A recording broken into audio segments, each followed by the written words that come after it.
Principā man paveicās satiekot cilvēkus, kas jau to dara, meistarus un māksliniekus, un viņi man iedeva to garšu, kā tas ir strādāt ar stiklu, un iemācīja man daudz ko, un tad arī es pats sāku no tā visa kaut ko sev paņemt, kaut ko pielikt no sevis, un principā tas ir no citiem cilvēkiem, ko es saticu savā dzīvē.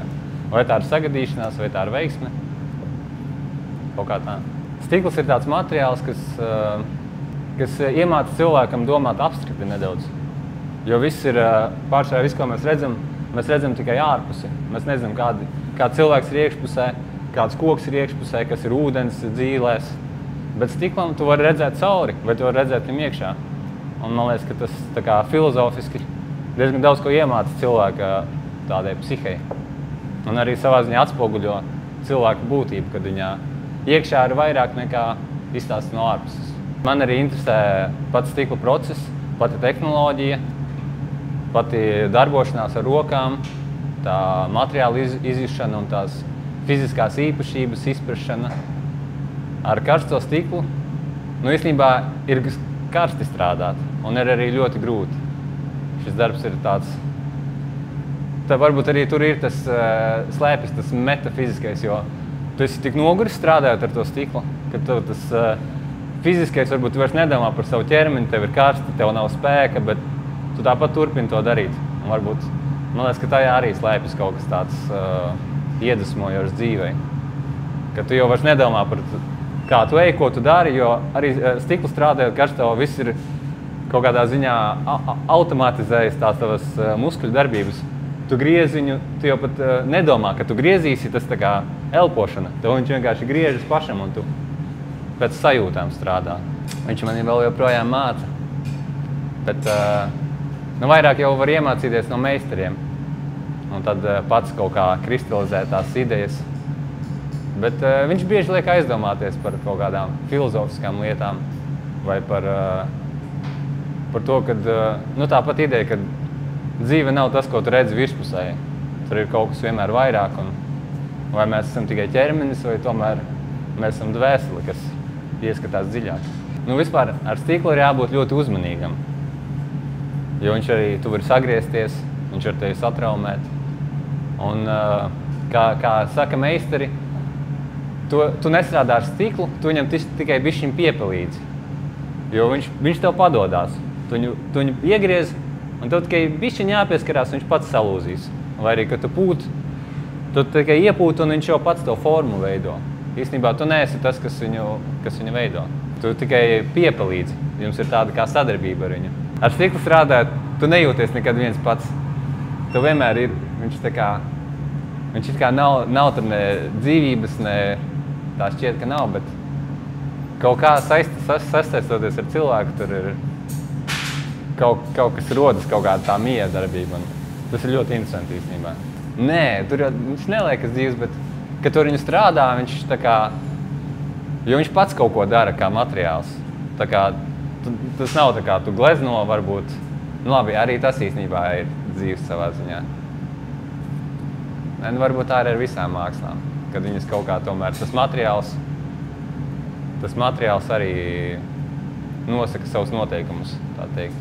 Kad tu īstenībā, īpaši ar karsto stiklu, jo tu jau tik daudz neko nedari, tev jāmāk ar viņu, tā kā varbūt ar sievieti delikāti apieties, un tu viņam nevari visu tā kā pavēlēt, ko tu gribi. Tu tikai varbūt viņam piepalīdzi kaut kādā formā ieiet vai, tā. Bet jāmāk arī draudzēties, citādi nesanāks nekas. Varbūt tas ir tāds vīriešu gēns vai kas, bet man patīk arī tās tehniskās lietas. Un kaut kādā ziņā varbūt tas ir tāds latviešu piegājiens, kad pašam gribās izdarīt.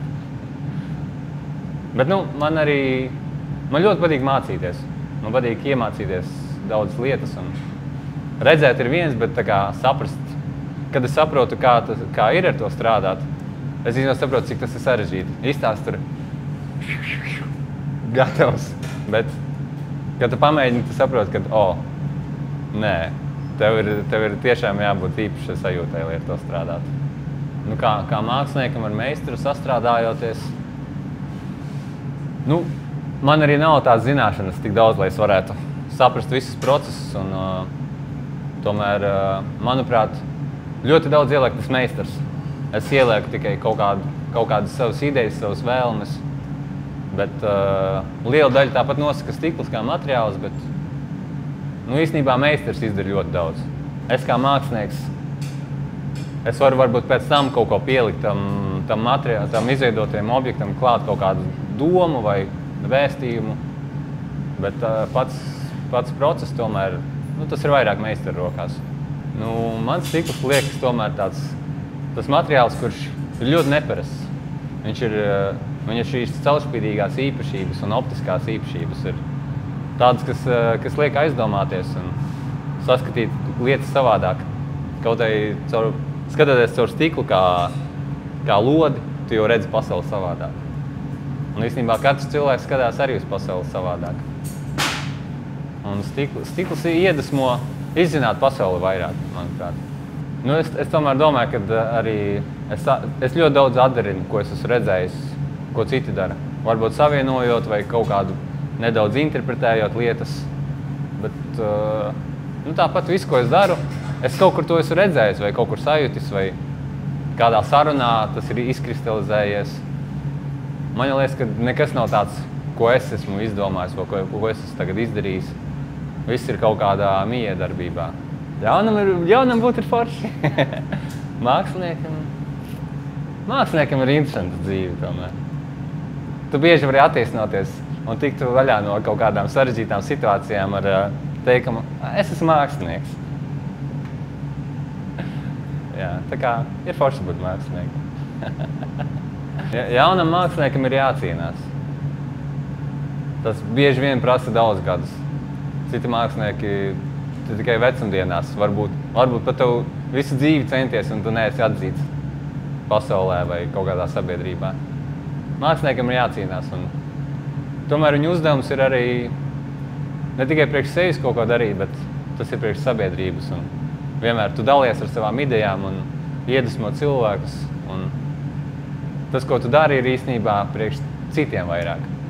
Mākslinieks varbūt arī savā ziņā savu dzīvi ziedo kaut kādam skaistumam.